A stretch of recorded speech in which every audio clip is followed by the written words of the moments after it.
Welcome to Aidbox classes series about how to craft apps for healthcare. In this episode, we will see how to load ICD-10 disease classification terminology right into your box. Starting from the latest version, Aidbox has a new terminology import operation.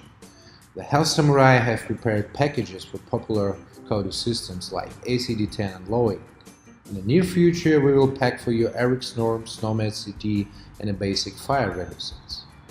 If you need something else, please contact us in the community chat. The terminology packages are essentially ND-JSON files with a bunch of concept resources and a materialized expansion of value sets.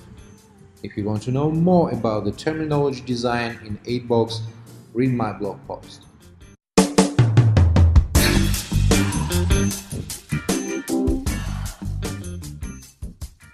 Let's move forward and load diagnosis codes. Copy request from the tutorial. You can find the link under the video.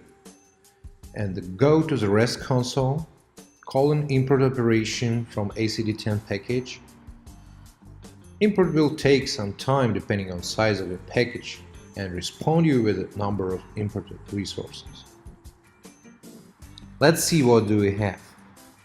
So we have a coded system resource and a value set resource.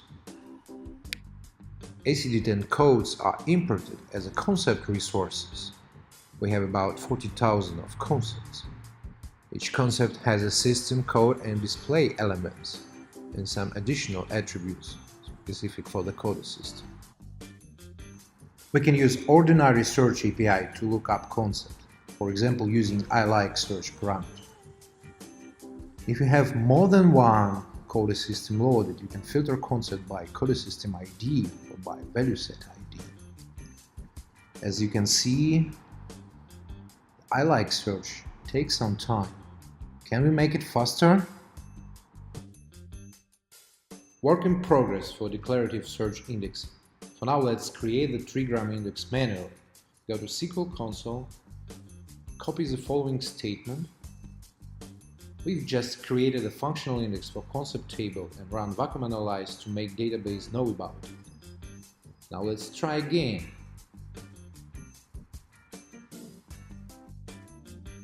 Whoa! Congratulations! Now it performs much better. The query takes only a few milliseconds. This search operation is fast enough to feed lookup widget for diagnosis, for example. Do not forget to set some reasonable debouncing timeout. That's all for today. Thank you for watching. We appreciate your feedback and ideas for our tutorials. Happy hacking and see you later.